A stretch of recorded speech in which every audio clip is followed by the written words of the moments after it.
Well, good afternoon, everyone. Welcome to Come Let Us Reason Together. I'm Lenny Esposito, and here with me today, we have a very special guest, Detective J.Warner Wallace, who has been a friend of mine for actually many years now.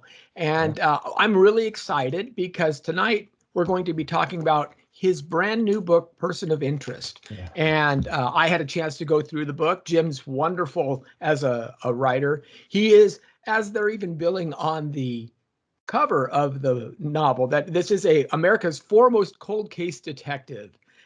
You've been featured many times on different television series and things like that, but it's your apologetics work that's really brought you to the fore and how you've merged these two kinds of ideas. First of all, Jim, how are you? I'm doing good. I'm so glad we get a chance to do this because we've known each other for years, and now Yes. we're all on these new digital platforms where we've got video. So isn't this great? We can actually see each other. Pretty cool. Exactly. And that's what makes it. It's funny how sometimes these crises have to Yeah, bring these kinds of things together. But no I'm doubt. still looking forward to getting a burger with you at some point. Yeah, no kidding. We got to We're not actually meet. Yeah. not too far away to do that again. So, Jim, this is the you first started off with cold case Christianity. That had to be about a decade ago. Am I right? Yeah, it's about 8 years now. It Eight has been years. 8 years. Yeah, for sure. Okay. And you followed that up with a case for faith. And no, forensic faith. Forensic I'm faith, sorry. right? And then you've done some children's books and things like Yep. that. And now, Person of Interest. Tell me how this book has been different, maybe, than some of the books you've written in the past, and why this Yeah. is especially important today. Well, okay, so we knew that there's a couple ways you can make a case for Christianity, and what I've been wanting for years to talk about the amazing impact that Jesus has had on culture, and that's really was kind of the opening line that the pastor pitched out there, many years ago when I was not a believer, but my wife wanted to go to this church locally, so I went with her. And the pastor seemed relatively ordinary, a regular guy, which was good. And I wasn't expecting that. And he started talking about Jesus from the stage as the smartest man who ever lived. And I thought that was pretty bold, right? Yeah. As a claim. And so he kind of even doubled down on it. He said that he was, had more impact than anybody else, blah, blah, blah, blah, blah. So that's what intrigued me to buy a Bible. Really not. I still considered him to be a work of fiction, but Mm. I thought, well, there's lots of fictional characters who say interesting things that you might be able to learn from. You can read Sherlock Holmes and probably pick up some Yeah. minimal skills as a detective. So I thought, okay, so I'm just going to buy this Bible and see what it is. I'm really only interested in the red letters. And that's what really started my whole journey. So this book kind of takes that approach. It's like the photo negative of Cold Case. Cold Case looks at everything. Cold Case Christianity looks at everything that's in the crime scene, if we consider the Right. crime scene to be the New Testament Gospels that give us data points, facts, or claims about Jesus. Well, this book says, okay, what if we destroyed every New Testament Gospel? If we did that, could we still build a case for Jesus? Could we still reconstruct every claim of the New Testament, even if there were no New Testaments to reference? I actually think that Jesus has had that kind of impact, and he matters. He still matters to culture. Even as an atheist, the stuff that I valued, I had no idea was so intricately tied. And so it stood on the shoulders of Jesus and his followers. So I wanted to be able to write a book to show that, to do two things. Number one, what is the tremendous impact Jesus had on culture? And number two, how thoroughly can we reconstruct the story of Jesus from those data points? Oh, that's great. And the book follows your search. Matter of fact, Right. you set it up as a kind of a parallel. Right. There was a case that you were working, the Hayes case, Yes. that had very limited evidence or possibly no evidence because of just the circumstances of how Right. it was initially reported, as well as you go through your story about how you start exploring these things. And Yeah. you came from a background that was, you were raised in I guess somewhat of an LDS family, but kind of a secular LDS. Yeah, so my approach. family was divorced very early on, and my dad remarried. His second wife became LDS pretty quickly, Okay. and they had a second family. All those kids, six, were raised LDS, at least initially, right? And I was the only child of the first marriage, and we just didn't. It was me really. I was very stubborn. I Yeah, I think see. my mom would have at least been like maybe a cultural Catholic if I would have allowed it. But Mhm. she respected my views on this, which she probably shouldn't have, but because I was just a kid, and I put my foot down. I was not interested. I thought it was entirely fiction and boring fiction at that. I did not think it was even worth my time, and I just didn't. I wouldn't do it. I wouldn't go. If she wanted to even go for a holiday. So maybe when I was very, very young, Christmas and Easter, we might have found ourselves in a Catholic parish. But I put an end to that by the time I was probably in the second grade. I just didn't. I was not interested in going, and I don't think my mom was anything more that had a cultural connection to it at that time anyway. So it was an easy thing for her to give up, and but for the most part, that's what happened. So I didn't have any friends who were raised in the church, no evangelical friends, no one really. I mean, we just were living in a part of LA County that I just didn't bump into anybody, and all the way through into my career as a detective, I only knew a couple of adult Christians on our department that were outspoken, but really could not answer significant questions. If you pushed them, they would be pretty flat-footed, and I just didn't respect that kind of view of anything, right? I mean, we have to make a case to the level that the district attorney is willing to say, yeah, I think I can win that case, so I'm willing to file it because I anticipate winning it in front of a jury. That means we're going to need a bunch of evidence before we even get to filing. And I just thought that's the way you determine any claim, right? Is you make a case for this that's so evidentially robust that even a skeptical prosecutor is willing to take a chance on it. And that's really, I didn't think you could do that for Christianity. So that's why I was out. That when I hear you describe your early life and the circumstances of how you grew up, aren't we finding more and more folks, especially the millennial generation, in that same boat? I mean, there have been folks in past experiences, but as we progress through the 21st century, I think that resonates quite a bit because you're seeing more people Yeah. who have that exact same experience. Well, I think it's in some ways, and this is where about halfway through writing this book, and Zondervan was very gracious. They let me build all the media for the book for 2 years before I started writing it, because I Wow. recognized that if you will talk about these things in a multimedia setting in front of a larger group, you'll start to get interaction from that group, and you'll kind of learn how to talk about it, how to present it. And then that visual approach, I just translated. We had to do over 400 illustrations in the book to make the book as visual as possible. But the idea here was, let's learn how to speak this to a jury first, and then let's write a book about it. And that's really what I did with Cold Case Christianity. The next book after Cold Case Christianity was God's Crime Scene. I didn't have a chance to present much of that in front of an audience because the publisher wanted another book in like a year. So you end up having to do it a different way. But this was a different approach altogether. Let me tell you what I worry about, though. About halfway through this book, I got a sense that we're making a case for not just the standard apologetics case for Christianity. Maybe this is an unusual angle. It's very visual. I don't think anyone's really kind of done it quite like this before. But we're making a case for Christianity. Really, as I realized I was doing all this and realizing how many aspects of culture Jesus impacted, I realized that this is really more of a book about why Jesus matters, even if you're somebody who would reject Christianity altogether. And that's where I think the culture is shifting. In other words, my concern is I think there's an entire generation that's being raised right now to look at Jesus and his moral teaching about marriage, about identity, about sanctity of life, all of the things that Jesus followers have always said, okay, this is what we stand for.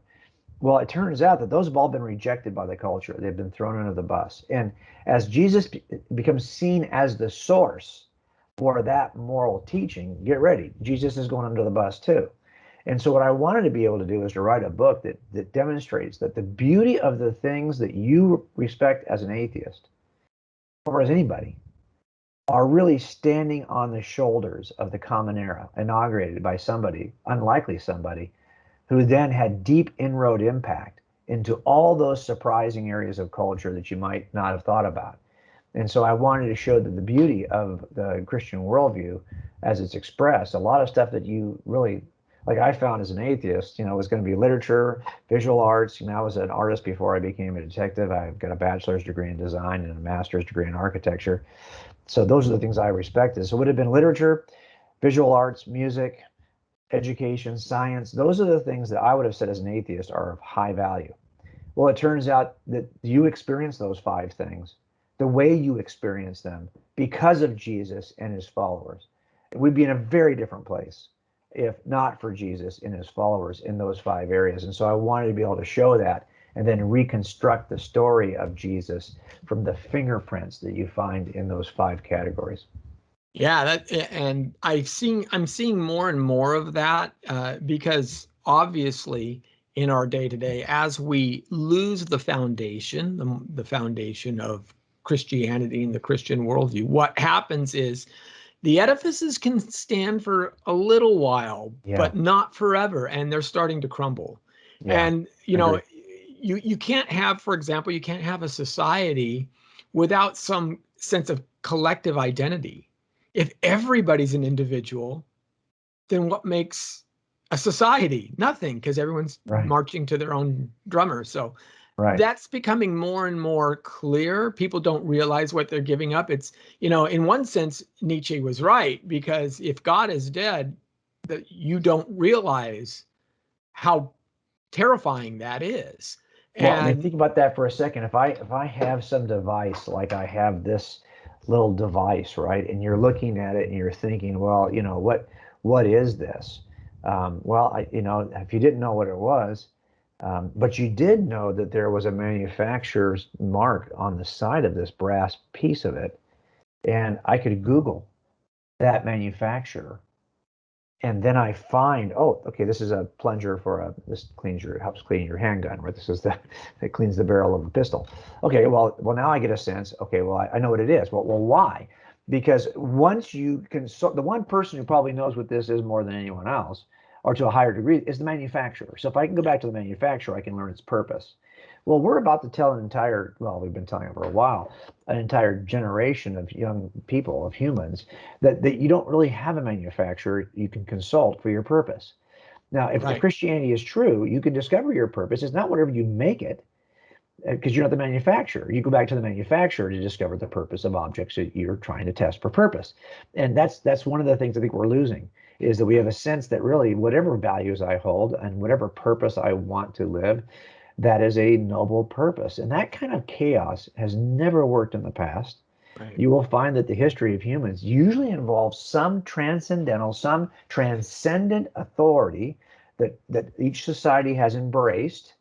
You might call Mhm. these ancient mythologies. We talk about that in the book, whatever it may be, that they actually ground their purpose in. They ground their identity in those things. And that's really, I think, once we kick that away, once we lose that footing, I think we are just, we're Yeah, untethered from anything that binds us.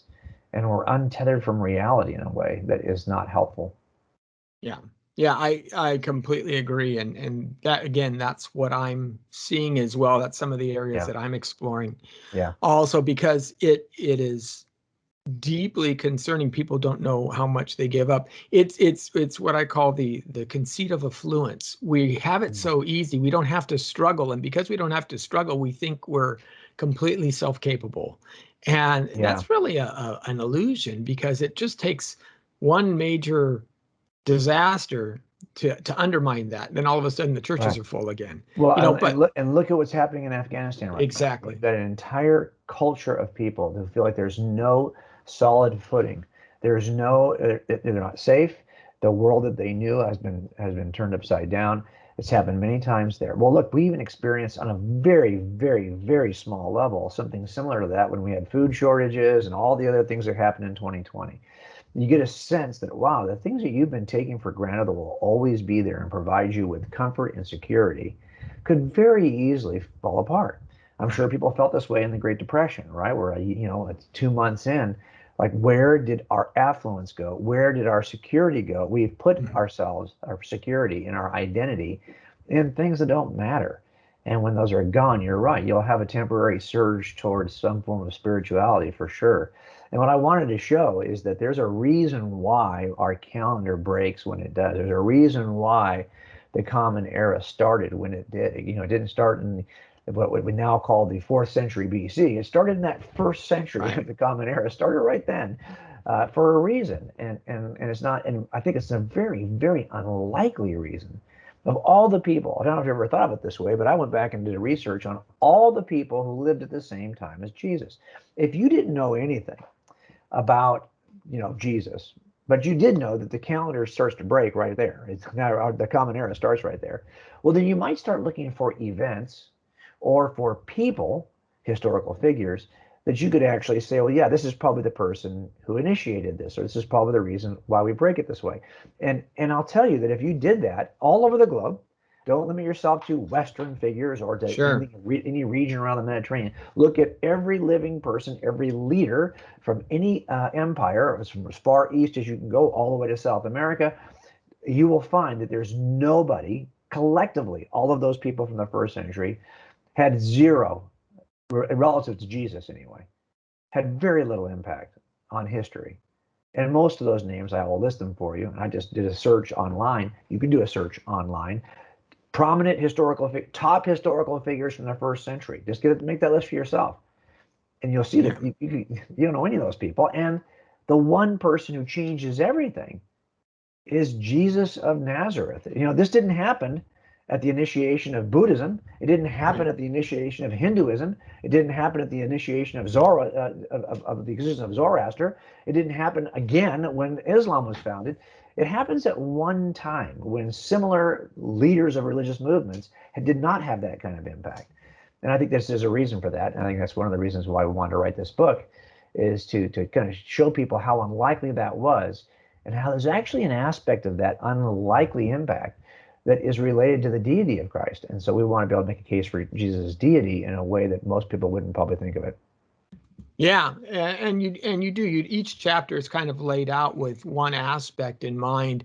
You even take on the mythical figures. Is Jesus a copycat of pagan faiths in one of the chapters? And you do an interesting turn there where you look at it in two lenses, I'm going to say. First of all, you look at it very broad view, the very, what I'll call the Joseph Campbell view, or where from 30,000 feet, all you can see is the broadest of outlines. And you see, yeah, there's all of these things that match. But then you say, well, we got to go close up too, because both of those aspects matter. And then you say, here's where the differences are vast and wide. So tell me a little bit about that. Well, that's something I've always kind of wanted to do in more detail, because when I first started looking at this objection, because I kind of felt it was the same way. In other words, when I started, Jesus was another fairy tale, another religious fairy tale from religious thinkers who are all stupid. That was my view as a non-Christian. And so I thought, well, people had Zeus, people had Quetzalcoatl, people had all these different, like we've had so many mythologies. Why would you think this is stopping here? I mean, if I invented a new one, the flying spaghetti monster, can I now attach the same amount of relevance, meaning, and veracity to this character? Why not? They're all the same. They're all out of your little beady head. So that would have been my view. But if you really take a look, and so I had a research assistant, and we together read all of the mythologies. And so if you said, well, what is it about Osiris? Well, okay, what do we really base our understanding of Osiris on? Let's read through those documents, and let's start making a list. And it took 2 rounds. We had to do everything twice, because the first time through, I noticed a dozen things that were similar between all mythologies. They all have, broad stroke, similar things. But then of course, as you're reading, now you're 75% in, and you're going, oh, you know what? There's actually an 11th thing. I'm starting to see more of this now. So we had to read all over again to make sure we hadn't missed number 11 in the first one, right? So we read through everything twice, and I think there's like 15 attributes that ancient people groups and modern people groups assign to deity. If you're thinking that, I wonder if there's a God. If there is a God, he would probably have this characteristic. Well, there's 15 of those characteristics. Interestingly, not every ancient mythology has all 15. I think the most we saw was 10 in any one ancient mythology. And sometimes also the few is just 6. But these are the broad view 15 common characteristics you see from the minds of ancient people groups when thinking about deity. And you will see that if I make a list of those, you'll go, wow, I mean, Jesus has some of those. Actually, Jesus has all of them. And you think to yourself, okay, so how could that be? Well, okay, you've got to dig in the weeds, because to say that a deity appears miraculously does not necessarily mean he was born of a virgin the way that Jesus was born of the Virgin Mary. Sometimes these are very broad. Emerges out of the side of a cliff, was burped out of all kinds of crazy ways that gods show up. And why would you be surprised at ancient people groups when thinking about deity would say, well, he's probably going to come in a supernatural way, exist in a supernatural way, and leave in a supernatural way because he's supernatural. Okay, well, okay, that seems to me to be a reasonable inference, a reasonable expectation on the part of the ancients. That's a reasonable expectation. Even I showed today that there's actually some people who are thinking about and imagine that the universe is a computer simulation. And when they start to imagine their scenario for the computer simulation, sure enough, they fall right back into the same kind of thinking about deity. And so I try to show that this is not unusual. It's kind of intrinsic in the nature of humans who think about such things. But wouldn't it be interesting if there is a real God, would he want to arrive and meet everyone's expectations? And it turns out that Jesus meets the weird expectations of the most remote people groups, even though none of these people groups really have more than about 10 of these, and they all overlap in different ways. And then Jesus comes and he fulfills all of these expectations. So what might be seen by some as a liability, like he's the same as, and got some of the similar, broadly the same in some ways as other thoughts about deity. I don't know why we would ever see it that way. It seems to me it's exactly what we would expect. You have been designed in the image of God. Therefore, your thoughts incline you toward the things of God. Scripture talks about that. And you imagine God in similar ways, regardless of culture. Isn't that interesting? And when God does show up, he meets your deepest expectations the most robustly.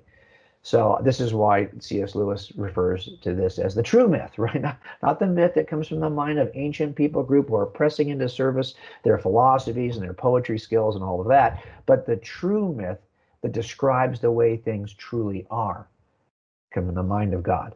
So that's, I think, and that, again, I see that as one of the fuses. So the strategy we took, Lenny, was we basically said, when you're working in no body murder, you don't have a crime scene. Typically, nobody worked it as a murder. It was reported as a missing person. No photographs were even taken of the crime scene. There wasn't a crime scene. He got rid of the body, said she ran away. Now, days or years can go by, and I've got no crime scene to return to.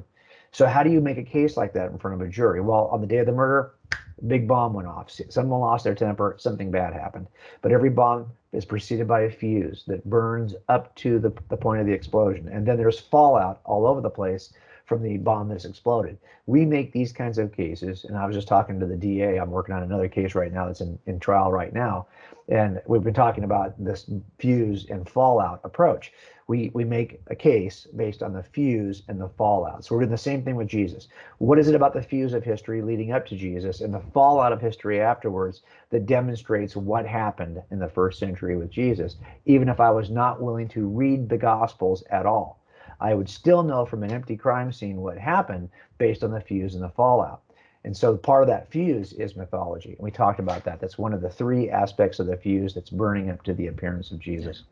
Yeah, you also mentioned in the book an idea that our friend Craig Hazen has also offered where, if you were going to explore religion, That's right.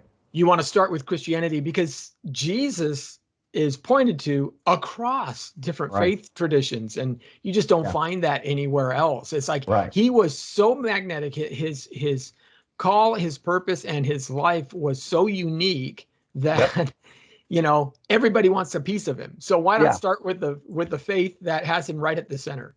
Yeah, no, exactly. And as a matter of fact, it's amazing, not just that the faith systems that follow Jesus, because you'd expect that, right?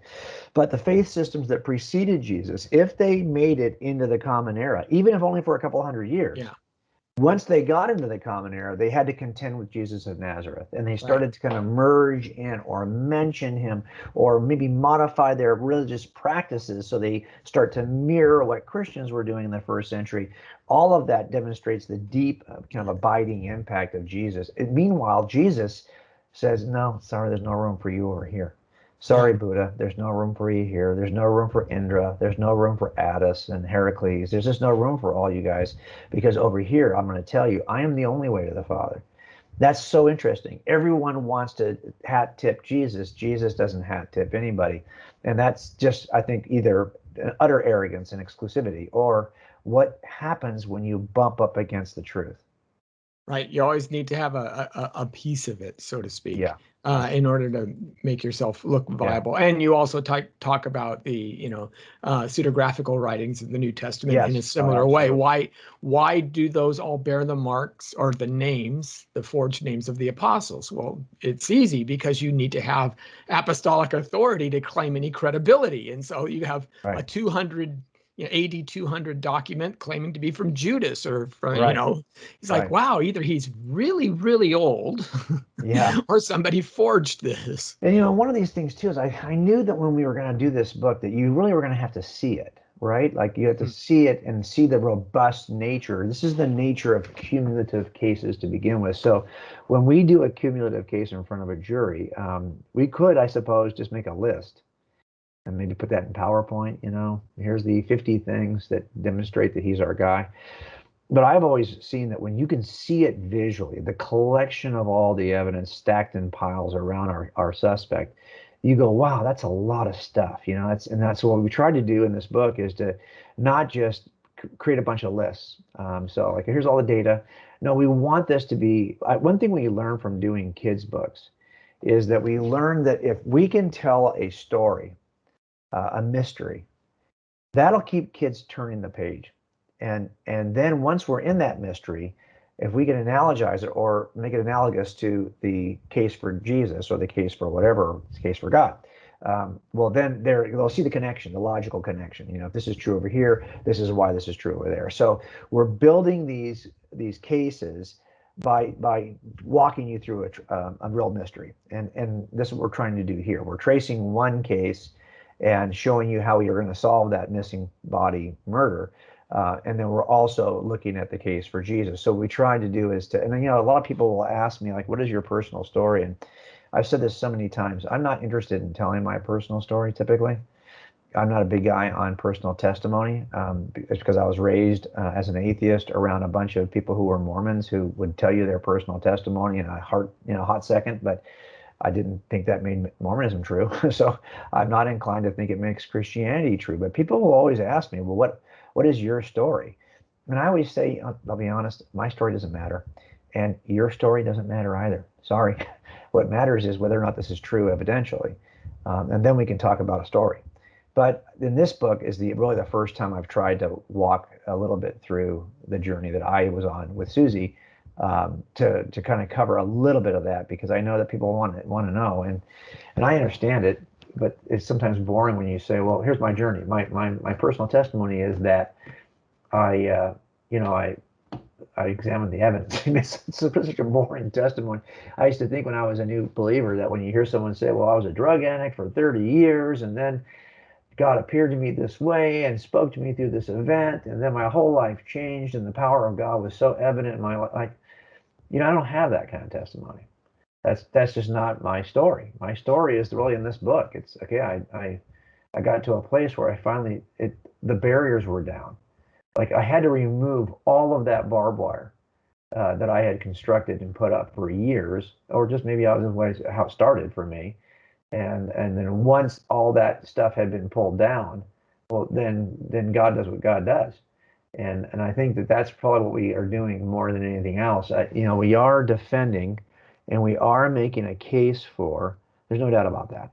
But a lot of what we're doing is brush clearing, right? Like we're Yeah. like Moving out the this. stones. Yeah, we're like the street department. We need to pave this road because they got potholes right now, and if we don't fill those in, people are going to get broken down on the street. And so we're like the street department. We're trying to make the road to the gospel smoother.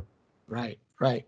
So it's interesting, because you're, as you said, your background was in art and graphic design, architecture, very creative, very expressive, emotive Right. aspects of life. And then you do the cold case thing, which is almost hard, analytical, Yeah. non-emotive at all. So you Yeah. have two kind of halves Yeah. to your person. Which side do you think resonated more in especially in the undertaking where you lay out in person of interest? Was it the fact that when you point to art and architecture and beauty, those things make the most sense in a Christian worldview? Or was it that, hey, I can amass evidence for a miraculous event such as the resurrection? Yeah, there. I guess I suppressed a lot of. I came in at 27. I'd been working in an architectural firm in Santa Monica. I came over to law enforcement. That was a profession of my dad, and I got in that right away. And they realized I could draw pretty quickly. So every homicide, within about 6 months, every homicide that occurred in our city, they would just call me out to do the drawings. You need to plot evidence and create a document you go to court with. Sometimes you're creating a model of the house where she was killed. You're doing something that really kind of leveraged my background. And so I think I probably did every drawing for every officer involved shooting, for every homicide in our city for years before I was ever assigned a homicide. And so I kind of got to exercise that a little bit, my drawing ability, but it's not creative. Right, Yeah. like I'm not creating a crime scene. I'm just chronicling a crime scene. And it doesn't really scratch the itch. So then I was maybe about 3 or 4 years on the job. I started a band of all police officers. I found, oh, this dude plays guitar. And this guy's willing to convert to bass. Okay, so we converted a guy to bass. We had a drummer. So we had a band. So we started playing all these local events in our city. We played for free. We were a bunch of cops. So it was kind of a novelty, right? So people would hire, hey, can you come out and play for this event in our city? And we never got paid, but we just wanted to scratch that itch. Like we had this creative itch, and I just wanted to scratch it.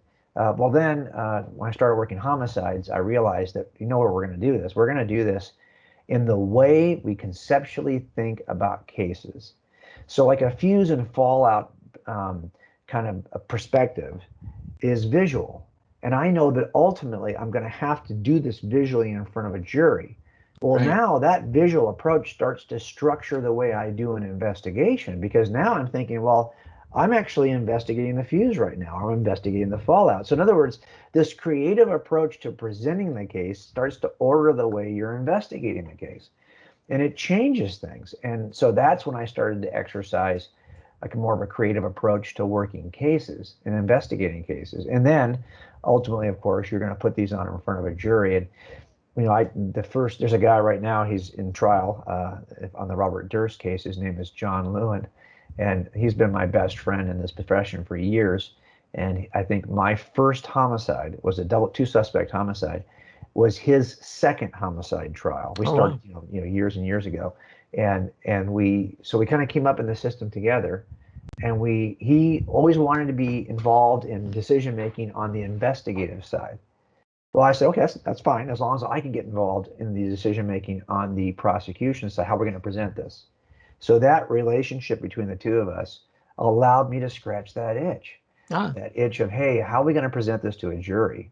And a lot of what you see me doing on the stage now are simply modifications and variations of the kinds of presentations we would do for juries, right? Would make it visual, because if you can see it, you're like, oh, and the relationship, like the fuse, and if you clutter that fuse up with things and clutter that fallout with things, people look at it and go, oh, yeah, that's just so obvious. I mean, how could you miss it? And that is the nature of cumulative cases. So that's how I exercised that creative side, even in a job that for the most part is not inherently creative. Yeah, it's great. It's great. And again, you take this then and apply it to aspects of faith and how, because really what you're talking about is inference, right? The inference and science is a method of inference. We can't measure every single aspect of science. We infer. So it's a way to discover truth. Yeah, and this is always, how many times have we said, you and I both said this, that really it's not about what science says, it's what scientists say. It's we all collect, and you see this in criminal trials all the time. You'll call in one set of experts, and if the defense has got any money, they're going to call in a better set of experts. Are better paid, have more pedigree, And you're going to be looking at the exact same pieces of evidence, yet one scientist is going to say, I think the best inference is this, and I'm the expert here. And the other one's going to say, well, I'm the expert, and I disagree with that guy entirely. Well, how can that be that two experts are looking at the same evidence and have two entirely different inferences? Welcome to the project. This is how it works, right? Because we all look at the evidence and then we make an inference. And by the way, well, what would motivate? Okay, so if it's not just the evidence, if there's something else in the process of thinking that leads you to a conclusion, because clearly there is, two experts, similar pedigree, similar education, two different inferences. So what else is in play here? Well, of course, it's your background, it's your wants, it's your desires, it's your personal history. If I had a good experience with that kind of guy, a bad experience with that kind of gal, this is the kinds of stuff that we actually allow into our decision-making process. And that's why you sometimes will share the truth with somebody you know about Christianity, and some people will receive it and some people won't. Well, they're not a clean slate. They're bringing all kinds of inference influencers into the decision-making process. This is why when we do a voir dire process and we're selecting a jury, what are we doing? Well, we're trying to figure out, well, who really is not going to be able to overcome their personal biases, preferences, likes, dislikes, and histories, and who is able to overcome those. Maybe they have fewer of those, and then they'll tell you, yes, I will do my best to evaluate this evidence without a bias. And then, well, look, when we share the gospel, you don't always get a chance to do that. So just be aware of the fact that you can write a beautiful book, and it's not going to influence everyone the same way. Right. Because we bring things to the table. Taking down the barbed wire is what you had said previously, That's what which is a whole lot of that. Okay, so let me prod you a little bit. You speak a lot. You go to a lot of different places. You talk to a lot of young people, as do I. What do you hear? What's the question? What's the concern that young folks have today for their friends and when they're sharing their faith? What's their biggest problem? Okay, so I think this has shifted right now. Look, I'm a detective, and I collect evidence, and then I help to hopefully make proper inferences, and then communicate that through a prosecutor to a jury. And that's what I try to stay in my lane. That's what I do. But I will tell you that the ground has shifted underneath us in some ways, and so I don't know really. I think that in the end, if we have to be able to demonstrate to young people that Christianity is true and beautiful, or forget about it. So that is the foundational thing. But I think where some of the questions come are all the surface level things. Like, well, how can I disagree with my teacher who's teaching X in school about culture, about race, about sexuality, about gender identity, about whatever the issue may be? Our kids have to survive in that world. And I think they don't survive in that world by us just arguing at the top, at the surface level. And that's why I don't spend a lot of time just arguing about, okay, well, this is why you ought to accept this position of Christianity. This is why this position in Christianity makes the most logical sense. Instead, I want to deep dive with them so they're standing on the person of Jesus. Do we believe that Jesus really lived? Did he really said those things? Do we take those things seriously? Or do we are just, we don't have any reason to believe he said those things. So therefore, we can kind of interpret him any way we want. It's two issues. Is the Bible true? And should we take it seriously? That's it. That's where I stay. Is the Bible true? Because you might have a season where you're going to run as a young person away from the true teachings of Jesus. But if you think the Bible is true and you really take it seriously, that's that rubber band theology, right? I always say don't go too far because it hurts more when you let go. When you end up snapping back, it can be painful. So just stay, I get it. We're all going to do this. I get it. But just don't do this because you're going to be hurt in the long run.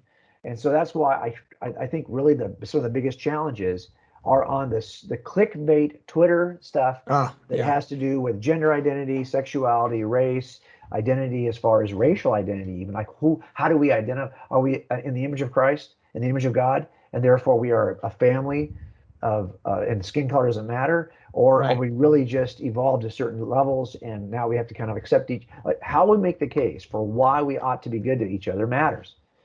Mm-hmm. So a lot of it for me is about the foundational work. Is the Bible true, and should we take it seriously?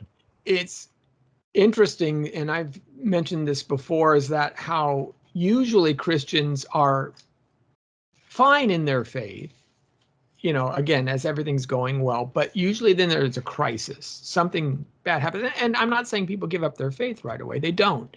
They'll go to their prayer closet. They'll ask for their friends and family to help them, support them.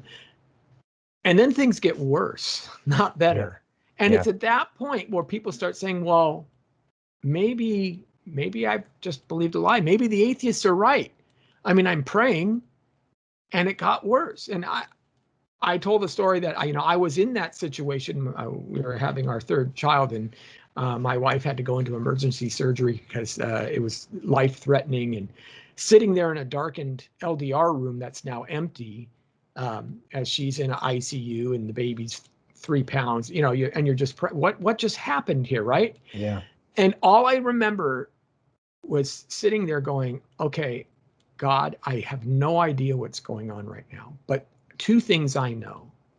I know that you exist because I've looked at it, I've studied it, and I did it when I was rational and calm and Yeah. unemotional. So I know that you're there, and I know that Jesus rose from the dead. I've read the best arguments against it, and I know where they fail. So I don't know much else, maybe. I can rest on those two things. And because I can rest on those two things, I know that you will bring me through this situation. And I think Yeah. we miss some Good. of that in our apologetic.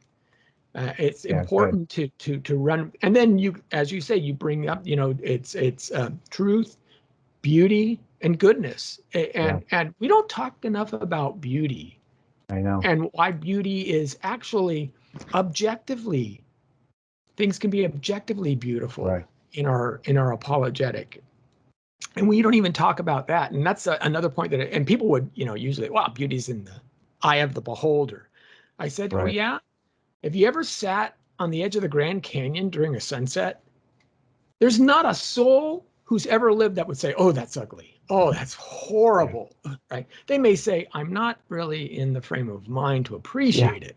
But Yeah. there's not a human being on the planet who would tell you that that's ugly. There is an objective value to beauty that Yes. is rooted in the beautiful aspect of who God is.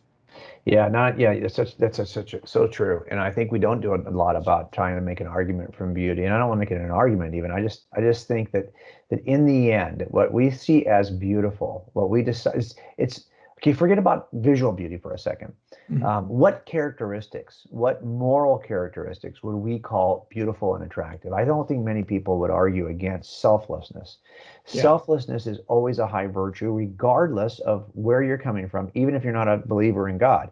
Selflessness is virtuous. We see Mhm. and go, wow, no greater does a love does no greater love is there than someone who was willing to sacrifice themselves for others. Before we even read that in Scripture, you know that to be true from your practical experience. We see this all the time. Well, okay, so So how do we best ground that in a world that's becoming more selfish? Because let's say social media is not making us more selfless, it's making us more selfish. So social media is not making us more social, it's making us more tribal. It's not Absolutely. bringing us together, it's entrenching us in our positions, and it's giving us the kind of security with which we can hammer each other as though we have nothing in common.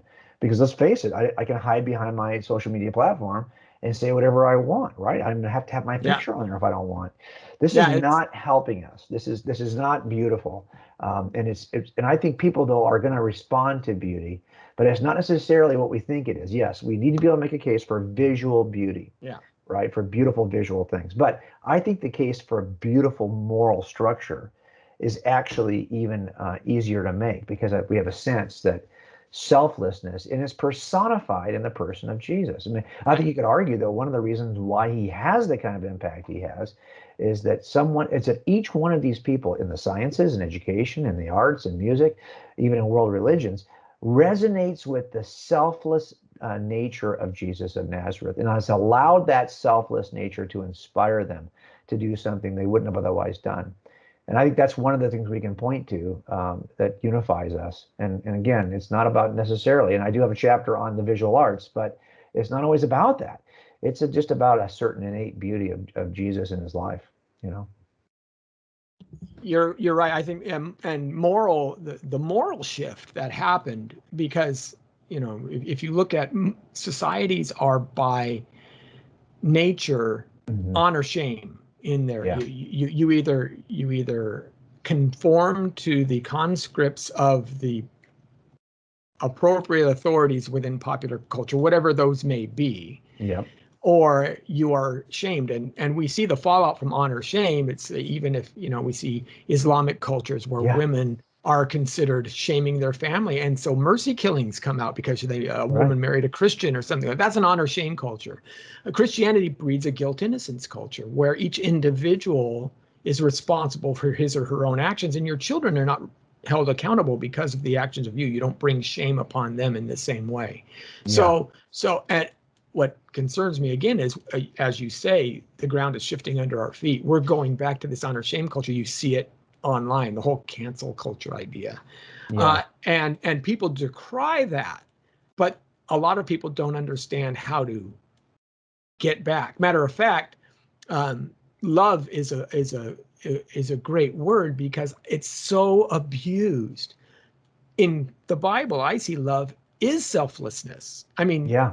that's pretty much how Jesus defines love, is others before self, right? The Well, greatest shall be the least. So, yes. Have you noticed this too? And that this is something that, so I had listened to a lot of commenters on different podcasts, and some of them are really devout Christians who are very familiar with what Jesus taught. But so many of them are really just identified as public Christians, but they aren't necessarily well catechized. They aren't right. necessarily have even read scripture all that deeply. And one of the things I'm amazed at is how we skim over every episode in which Jesus tells us that if we embrace the ethos, the worldview that he inaugurated, we will suffer for that, and we will, Sermon on the Mount, it ends with "Blessed are those who are persecuted for the sake of Right. righteousness," right? And talks about "Blessed are you when," not if, "people insult you." That's going to Yeah. happen. "And persecute you." That's going to happen. "And falsely say all kinds of evil against you because of me." I mean, this is like one, if you were to go back and just read all of those passages you find in the Gospels in which Jesus is telling and forecasting for his followers that they will suffer to carry that cross, they will suffer to identify themselves with the Master. You will find it. You could. I need to make a list and just Yeah. make a page and just carry that around with me. Just say, well, why have you been ignoring this part of the This. gospel? Yeah. We're quick to jump into the other stuff, but if you do this well, this is what's going to happen to you, right? And you can almost kind of argue if this isn't not happening to you, you're probably not doing it well. But I don't even want to necessarily go there because that becomes so Right. works-based. But my point is, we shouldn't be surprised. And I think Yeah. that if young people, this is why, I'm at Summit Worldview Ministry for every session I can be at, and these are all high schoolers in an immersive program. And I will tell you that I try my best to just say, hey, I'm a Christian not because it works for me, and it's not going to work for you if what you mean is it's going to make your life easier online, or it's going to make your life easier in your social groups. Yeah. No, in fact, it's going to cause you a lot of trouble. But why would you be surprised? I mean, this is what Jesus told us, and it's really about look. Isn't it funny? When we used to recruit for the Marine Corps, and I think we still do this. Look at all the advertising, right? It's the few, the proud, the Marine, the few, because they're going to show you clips of all your boot camp experiences, how tough it's going to be. You're wearing 150 pounds of packs, you're climbing over things, you're dodging bullets. It's like crazy. Look, Marines go to the front line, right? Right. Basically, they're riflemen. They all have to be trained to shoot the rifle because you're going to be okay.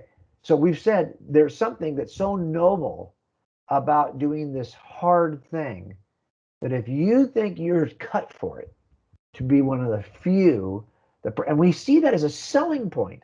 Yeah. People will join. Exactly. They'll say, I don't want to be in whatever that other branch is. You see this when you work with servicemen, that if you're in the Marines just think they're a cut above everybody else. Right. Sorry, if you're in the Air Right. Force, forget about it. You're not even in the military, according to the Marines. I'm not saying that's fair. No, I I'm understand. just saying this is the attitude that a Yeah. lot of Marines hold. Sure. And it's Absolutely. because they have been told that there is a virtuous value and a nobility in being a part of a very elite group that will have to suffer and will probably die at a higher rate than their counterparts. Yeah. But if you can make it, if you're cut for this, and we'll decide if you're cut for it, then you can be a part of this elite group. Well, I think Jesus is calling us to a similar kind of elite group. It's not for everybody. It's for the few, the proud. It's for those who are able to do what it is Jesus has asked us to do. And this life is the boot camp. This life, it's never going to be worse than you're going to experience right here. So this is your boot camp. But if you can get through this, on the back side of this, I just think it says every bit as attractive as those folks who joined up for the Marines because they thought that was attractive. This is the same kind of experience. And we have to kind of help our young people to see that you want to be here. So you can say when it's all done, yeah, I took that's the road I took. Yeah, a teacher is, a student is not greater than his master. That's right. Do not be deceived. You will suffer tribulation in this world. And it's funny, I don't, I can go into any Christian bookstore and pick up a Christian promise calendar, and that one's never in there. No, I know. It's just never in there's there. An entire strain of Christianity that, this is why Lisa Childers' work is so important on progressive Christianity, right? We're just talking about how do we distinguish between what is true and then what has kind of emerged in the last, 500 years, 300 years, 100 years that has twisted the gospel in such a way that it's no longer the gospel. And again, isn't it interesting that in order to do that, they first had to attack the nature of truth so we can start to doubt that anything is really objectively true in the scriptures. That's always the first step, right? As a matter of fact, it's interesting, when I was in architecture back in the 80s, right? So I became a police officer in 88. So it was 1985 to 88. I was working in Santa Monica as an architect, and the kind of language of architecture, the movement of the arts that we were right in the middle of, and kind of on the tail end of it, but we were like in the middle of the tail end of it, was a movement in the arts called postmodernism. Oh yeah. So it turns out that the arts always precede the thinking that eventually is accepted by the culture. Now, a lot of us would kind of in the last 30 years, 40 years, we've said, oh, well, it's not really, now we have to admit, postmodernism has had a desperate impact on the way we think about things. And you might have 20 years ago said, oh, no, it's already look, it was already dead in the arts by the time we got into the 90s. We're already on the next thing. But it takes a while for us to catch up. And some of the principles and ideologies and philosophies of postmodernism that have so deeply impacted the arts are still entrenched in an entire generation of young people, an entire generation, to be honest, of Gen Xers and millennials who were raised this way, went to the academy, came back out, and are now teaching in the academy. It's going to take a while to swing it back around. I almost wonder if it's going to take a cataclysmic change of governance in our country before we realize how good we had it. So in the end, only one thing changes this. The gospel, I say it all the time, the gospel cures every kind of stupid you could imagine. Yeah. If it's cop stupid, well, trust me, the gospel will save that. If it's racism stupid, trust me, the gospel will cure that. So the gospel can cure whatever it is that you think is a problem in culture. And if you think there's some system that we can apply on the hearts of individuals that will somehow change the way it's an inside-out problem. It's not an outside-in problem. We'll take any system you give us and find a way to corrupt it because our hearts are desperately evil. But one thing addresses the desperate evil in your heart, and that is the gospel. So what we're trying to do in a book like this is to help people to see that Jesus has been doing that for 2,000 years, and he has transformed 6 things in culture. He's transformed literature, art, music, education, science, and world religion. He has had the greatest impact, considering where he came from. And I think once people see it in the illustrations, they'll go, oh, okay, yeah, I get it. Like, I can't even discuss the chapter on science. You have to see it. You have to see the impact, the deep and abiding impact that Jesus had on science and his followers. And it's not just a Western phenomenon, because trust me, the scientific exploration, the scientific revolution that exploded in Europe during Christendom, those people were dramatically outnumbered by people groups all over the world that were larger, that had some great technology, and did not account for the scientific revolution. It turns out the scientific revolution is unique to European Christendom, not because they were European, but because they were Christian. Right. Yeah. That's the difference. Gunpowder is a primary example where the Chinese had it for hundreds of years, but they didn't see it as anything beyond, firecrackers, and it was Western advances that took that not only to make projectiles for defense or warfare, but to also use it to build tunnels and, Right. create things. Hey, how can I use this to further God's understanding? And Because so you it kind of ask, is, well, what is it about the Christian world? It's yeah, all we tried to do. We tried in these chapters to look at, well, okay, I can think of 6, 7 things that ignited the sciences under a Christian worldview that were unique to a Christian worldview. And that's why we see this kind of explosion. I just don't think that people understand the impact that Jesus has had, why he still matters. And so about halfway through writing this book, I talked to the publisher. I said, this is really not as much an apologetics book as a book about why Jesus matters. I want to change it. I want to shift it. So we shifted it, and I went back and rewrote the first 5 chapters because I really felt like this is a different book for us. This is a book about why Jesus still matters, regardless of who you are. now it's coming out next month, I believe, right? September 21st. So we're still a month ahead of this, right? But you can pre-order it That's right. if you so desire. You go to personofinterest.com, is that correct? Person of interest, personofinterestbook.com. Personofinterestbook.com. Or coldcasechristianity.com. You That's can always right. get You'll to it find it there there. as well. And there's a whole bunch of resources. You're offering drawings and support and other downloads for those.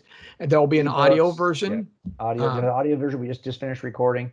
So, but the thing I haven't shown anybody yet, because I think it kills me. They did such a great job. Igniter Media in Dallas created about 2 hours and 45 minutes of video content. Oh, nice. For every chapter of the book, tracing the homicide, tracing the life of Jesus, and tracing my personal journey. And that came out. I'm just really excited about it. So that'll be the thing that comes out September 24th. So it all happens that 3rd week in September. But I would love it if people get over and pre-order it, and it's at personofinterestbook.com. Okay. And we'll have links to that in the description and such. Thanks, as well. So what's next? What happens now? Okay, so this is the crazy life of writing books. What's great about writing books, you can be an old man like me, and you can squeeze those kinds of things into the nooks and crannies of your life. So I'm able to write and still. So we have one more I want to write after this. I won't give it away, but I really wanted to write the next book first. But Zondervan said no, they wanted this person of interest book first. And I really wanted to write the other book first. I don't even have a title for it, but I was just thinking through this. It's more of a life application kind of a book. So that's the next book, but I won't even start writing that until January. And I think a lot of what we do with books, for those of you who don't know anything about authoring books, we spend time writing them, and then you have to spend, like anyone can write a book. Getting someone to read the book, that's where all the work comes in, right? So we'll spend a few months just trying to do that, only because nobody writes a book they want no one to read. So that's a lot of what we're doing right now. But yes, another book is in the works starting next year that'll come out. They've already got it slotted for 2023. Oh, okay. Wow. Yeah. Great. So, Great. Jim, always a pleasure talking with you, catching up. I'm glad to. Yeah, keep up the good work. We haven't had a conference together for a while because we haven't had conferences. Yeah, that's right. That's right. We can't wait for an excuse when we're both at the same conference. Absolutely. Okay. well, God bless. Give my bless to your wife. And thanks. I appreciate you, brother. All right. Talk to you later. All right. Bye.